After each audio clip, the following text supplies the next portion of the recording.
Welcome to episode 1. Woohoo! Yay! We're back. We're back, We Kristen. are We did back. it. It's very exciting to be here recording a podcast with you. We got a great taste of what podcast life was like. Then we disappeared and we reemerged from our hibernation, whatever you want to call it. Kristen, I have a question for you. Let's talk about why we're doing this. Why are we bringing it back? That's a great question, Ben. And I think that the reason why we're doing this hasn't necessarily changed that much from whenever we originally started talking about outbound sales.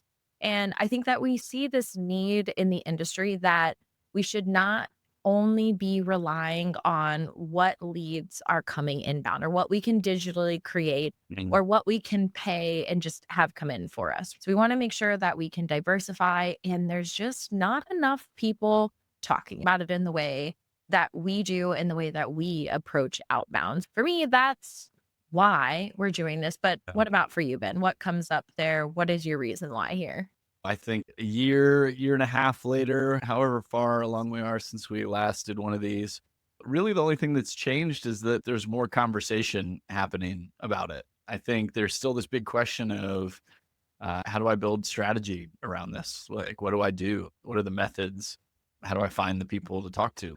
I don't know that much has changed in terms of that question being asked. I just feel like it's being asked more. And it's coming the way they used to. It's something that I've heard from a lot of folks. So I'm excited to get back into this and ask some good questions, have some great guests who can speak to it, and just continue getting more thoughts and information out into our industry.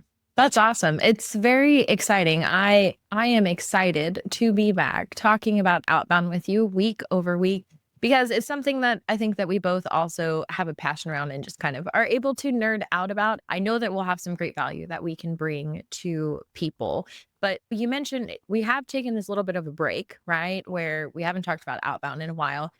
I think, what are some things that you have seen that have changed, that have really come out? What has really developed over these last few months that we have not had the podcast? Yeah, absolutely. Yeah, I feel like I'm hearing more from property management companies that lead flow is not what it was through the traditional kind of reactive channels. I think there could be a number of reasons for that, which we'll dig into. We're Oh, gonna yeah. we're gonna do an episode on that came out, and one of the things there's a lot of really good stuff in there, but one of the things I thought was really interesting was seeing that 52% of landlords out there are hiring professionals and 48% are choosing to self-manage. I thought that was really interesting, and I think that that's going to guide a lot of good conversation. The last thing I'll say that I think probably I would say has changed is a lot more technology that's come out, right? AI is obviously something people are talking a lot about, and there's some really interesting tools that I think we'll probably get into that people can be using to aid their outbound efforts. So we'll dig into that stuff and talk about some ways it can be leveraged to help with an outbound strategy. What about you, Kristen? What have you observed over this time in our podcasting lives? Yeah, no, I definitely think that AI has become even more of a thing than it was back whenever we first started here. And so I think that definitely plays a piece in here to where I've seen AI sales agents that say they can do your outbound calls. Maybe we'll test it, Ben, and see what we There can we go. figure out I there. like, But yeah. one thing that I have noticed is the people that started outbound back whenever we first started talking about outbound are absolutely crushing it now, have built consistency, have built the lead flow. And then now what I've noticed is people maybe feel like they're a little bit late to the party, right? My answer to them is always no. I don't think that you are too late ever.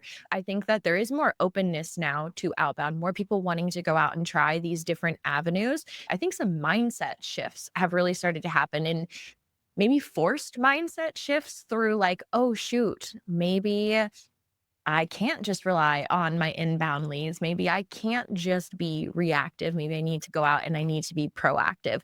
So I think that there's been some good shifts here that then, as we're continuing to drive the conversation forward, we're going to hear some creative things that people are doing and how you can start to bring that into your business. And I think that that's what, for me, outbound always is an opportunity to be creative and an opportunity to figure out what's the right messaging that I can give to someone for them to determine that, yes, we should have a conversation together. Yes, we should be talking about this. And really, just that opportunity to be creative is what I think excites me most about Outbound.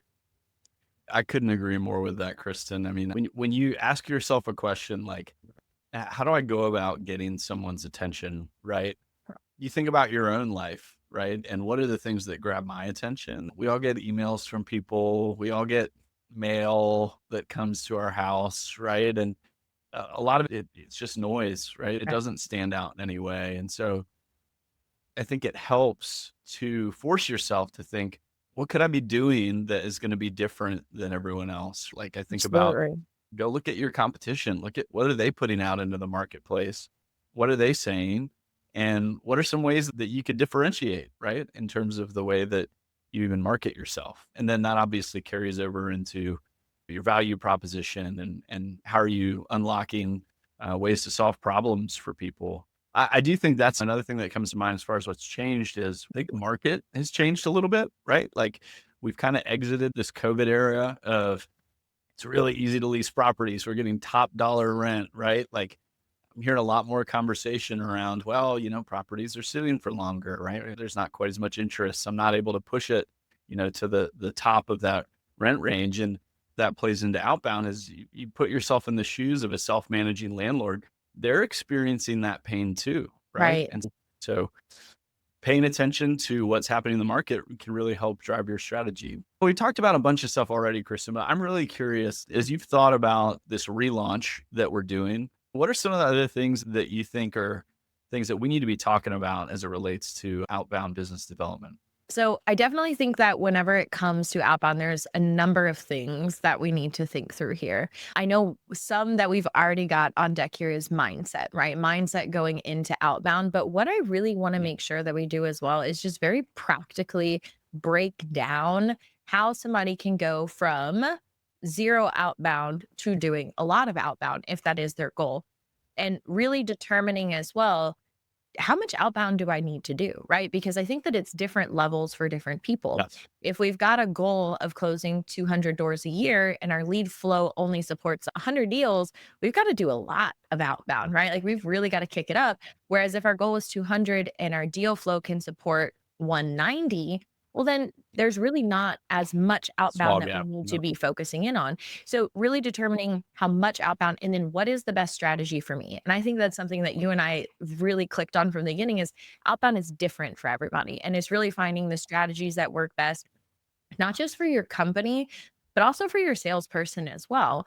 Making sure that your salesperson's style and approach to sales match your Mhm. outbound method because that is really where the magic happens is whenever the BDM is fully bought in to what we're doing in outbound because then there's that drive and that desire to go out and to convert that business. Yeah, I think that's great. I think one of the things that is really cool about this is really doesn't matter where you're at, right? Like you might be 1,000 door company that's trying to get to 2,000 doors, or Mhm.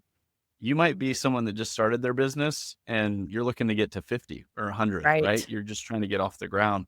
The reality is a lot of these tactics and practical things that you can be doing, they're the same. It's just the volume you do them with. The other thing really important here is helping people understand how to identify the best clients for their business, right? Because one of the things I that is a limiting factor in terms of a more inbound focused or reactive approach is you kind of get what you get. If somebody comes to you and they're interested in your service, but they're not a good fit for you, you're looking to work with investors versus accidental landlords. Um, you kind of have to tell them, hey, sorry. Whereas with outbound, if you're focused on the types of people that you want to work with, you can seek those folks out Right. proactively. I mean, I think that's an important piece of this too. Like some of the stuff I get really excited about is starting to see more property managers use LinkedIn to get conversation going. And that is really cool because, although you may get technically inbound leads from that, like somebody may Sure. message you as a result of a post, like really what I think of when it comes to that, like that's outbound because you're generating interest in a place where your ideal customer or client might hang out, right? Mhm. If somebody's on LinkedIn, like they're a working professional, maybe they're trying to build wealth in addition to that. It's a great opportunity to get yourself in front of them, as well as potential referral partners, your professional network that may know your ideal client as well. So I'm really excited. I'm really excited to talk about that. Some of the technology stuff I think is really cool. Um, One of the other things I think that we'll definitely talk about that is very much in the world of what you're doing now is systems, right? Like how do you build systems around this? I'm curious to know from your now experience as an entrepreneur yourself, like the kinds of conversations that you're having with folks about building a system for outbound and business development in general. Consistency is driven from a systematic approach. And if it's a little bit crazy and a little bit out there, it's more difficult to keep up that consistency, which that's something that we will continuously talk about, that these things only work through consistent action. It's interesting, like a lot of clients come into the same season together as far as what they need. For me, I work with clients on outbound just minimally, right? So where we have been working right now is actually just revamping our new lead stage and like going in and doing that of whenever a new lead comes in, how do we want to talk to them? And I think that it fits in very perfectly because it's along that same line of, is our messaging correct? Are we delivering the right amount of value? Because delivering that value initially and not just selling ourselves first. This is our property management systems there, really being able to build out what is that value first. And that's like the first question that we dive into is what is the value that we're wanting to deliver? And a lot of times that question comes up in like, what are the most common questions that our customers are asking us right now? And then we start to kind of build around that.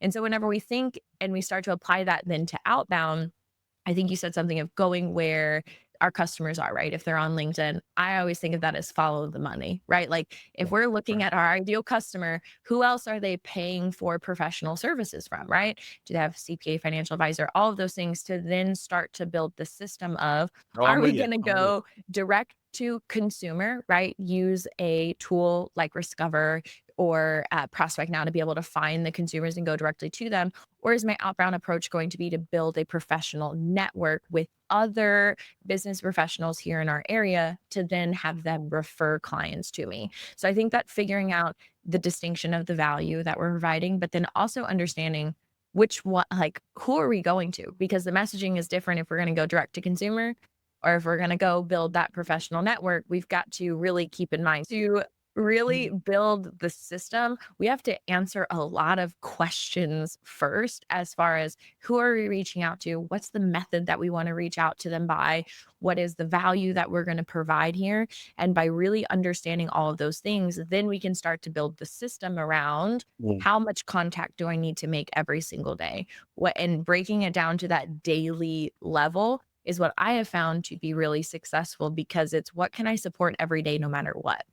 Right, we have a Yeah. weekly number we're driving towards, but every single day, what can I support doing, making me one step closer every single day? Yeah. Yeah, absolutely. Well, and two things just to tack on there. The first thing you said, right? Consistency.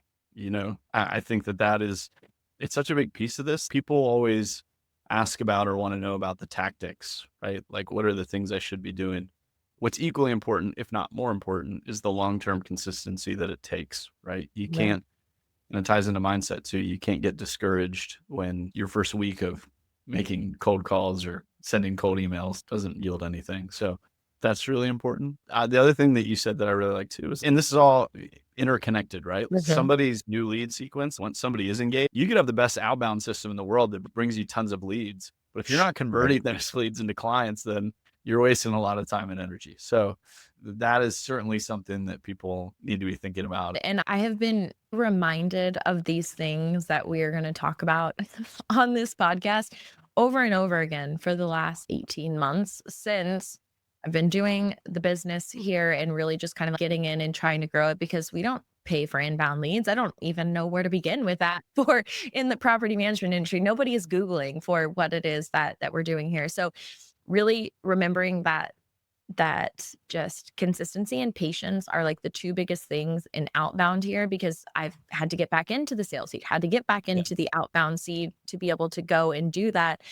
And I even last week then had to just have a conversation with myself of like, Kristen, Like, you've gotta stay consistent. It's okay. The result will come, but then they come in waves of like, "Oh, everything's going great," and then it's just dry, and you're like, "Oh my gosh, what am I doing wrong? I need to change everything. I need to blow it up, and I need to restart." But then I have to remind myself that is not the best step forward, and so what I think is really cool is just kind of we're both actively outbounding, right? And we're talking Mhm. about outbound here, which I think is great because everything that we are going to be discussing is going to be real stuff that Yeah. we're going through, real things that we're doing, not just in the terms of like clients and working with them, but actually sitting in the seat and doing the job, which I think brings a whole new level. I don't know, it levels us up here, Ben, whenever we're talking about our outbound Yeah, activities here. totally. Couldn't agree more. One of the things that you recently announced that you're doing at PM Path Builders is working with BDMs. And so one of the things I'm really excited to talk about and hear from some of that experience, but also just both of our experience in our careers is talking about sales management, right? Oh, Like yeah. we spend a time talking about hiring a BDM. We spend a lot of time talking about how to get more leads, but I think the process and approach at which people manage their salespeople is extremely important. And there's Of hardly any course. conversation around that. Tell me a little bit about your thoughts on the sales management side of things and how that plays into an outbound strategy.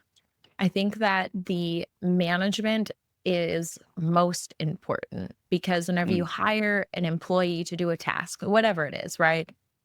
And they don't have the right tools to be able to go out and perform that task, then they're not going to do what they need to do. In management, somebody who understands that to then be able to know when do I apply pressure to this person because I know that they can do more, and when do I ease off because I know that they're at their max. And I know that like it has been a hard week of just 150,000 no's that they have received that hey, maybe we need to just switch up our conversation. Like maybe in this meeting here, we're just going to talk about the Super Bowl or whatever, right? And I think that the management really plays into that to ensure that our person has all of the tools that they need to go out and be successful.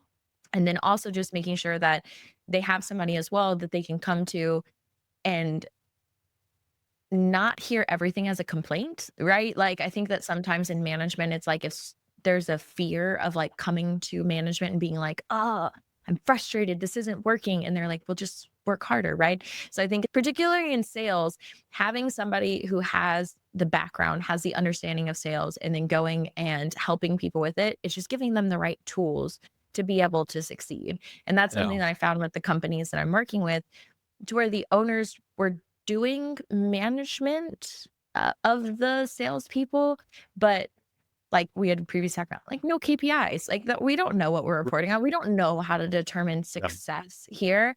And so really being able to define success and then show the salesperson that they're being successful, that has been probably one of the most fulfilling things there with the management. The shift that I notice is they're now able to have different types of conversations with the owner of the company because now I'm able to help them articulate what needs to happen on both sides of like, hey, owner, this is what the salesperson needs. Salesperson, this is what the owner is actually saying. Almost like a translator back and forth between the two of making sure it's just the tools and making sure that all of the tools are there for our person to be successful. Yeah, absolutely. I think one of the things that's uniquely challenging is, for most companies, right? Like your BDM is probably the only person on the sales team, so to speak, right? And you and I have both worked in environments where you're working with a group, right? Everybody's cheering each other on. There's a competitive push, Mhm. like you're doing this over here and sharing your best practices. And so that fires me up to go and do more. But for most folks, that's not the case. And I know from experience of being a solo salesperson in an organization, it can be really lonely sometimes. It can be really hard. And so that Yeah, management piece becomes even more important because mindset is so much a part of it, right? If all of your conversations with your salesperson are just about accountability, right? That's not a great headspace, right? right. Especially Exactly. when you're already feeling on an island. So I think you and I can both speak from our experience as well. And that's certainly something I want to dig into a little bit. What else is coming up for you? Any other ideas that you have around topics or episodes that we could chat on? No, I definitely think that getting some guests on here that are out there doing the PM phone calls, like dialing. I would love to have some real life experience on here. Mhm. I think that that would be spectacular. But the biggest parts for me been, I just want to make sure that everybody has what they need to be able to implement into their business. So making sure that Yeah. we don't just talk about theory or like high level type things, but we make sure we break it down into actionable steps of how can you take this and start to apply it to your business. And I think that that's something that you and I do really well, of being able to take something that's way up here and then say, okay, here's step one, two, three to start out. And really, that's the biggest goal for me is we have a lot of knowledge. We've gone through a lot of different sales experiences, and to keep that to Mhm. ourselves is almost selfish. So to make sure that we can give back and we can just provide that value to people, that's my biggest thing here, Ben. I couldn't agree more. And I think over the course of the conversations that we're having, there's going to be new ideas that come, or it's going to spark a new idea for someone. The most important thing in all of this, I really think, is the actual execution of it, Right. right? Getting in the trenches and doing. A lot of times it can be easy to not take action because you've got to come up with the perfect plan, or I need to have this type of person or this type of technology, right? I need to have the perfect message. But the reality is that you're never going to have the perfect system, right? Right. You're going to uncover what works for you over time with a lot of trial and error. That's the truth. And it's universal, right? I've been in very few sales jobs where I started and they handed me a playbook that guaranteed my success, right? Of course, Yes. training that you're handed, but it all comes down to execution and getting out there and actually doing it. I'm excited to have some guests on that are actively doing this and have experiences and lessons and funny stories about responses they got or ways that they fumbled their words. It always happens. It's never going to be perfect. So, No, it's not at all. It never is. I love that. I definitely agree with you because I also get stuck in that loop of like, it's just not there yet, or it needs to be this, or mhm. it needs to be that. You are 100% correct that action is better than inaction, and not doing something because it's just not good enough. Nobody's ever going to know that you don't think it's good enough. They're going to read it and be like, oh, wow, it is good enough because they sent it. Yeah, you might strike a chord with someone, right? Yeah. You may hit on a pain point that is exactly the pain point that that person is having at that very moment. And so I think that's what's exciting to me. It's a big blue ocean, right? And you don't really know what's out there, but you just have to go. If you stay on shore, you're never going to find out. That's Yeah, correct. I'm really excited about this. Glad we're kicking it back off and excited about the guests that we're going to have along the way as well. I think that people need to just buckle up and get ready to tune in to our episodes. I love it. Well, Kristen, thank you so much. I'm so glad we're getting the band back together for this new podcast and excited to see where it goes. And thank you all for tuning in with us and being along for the ride.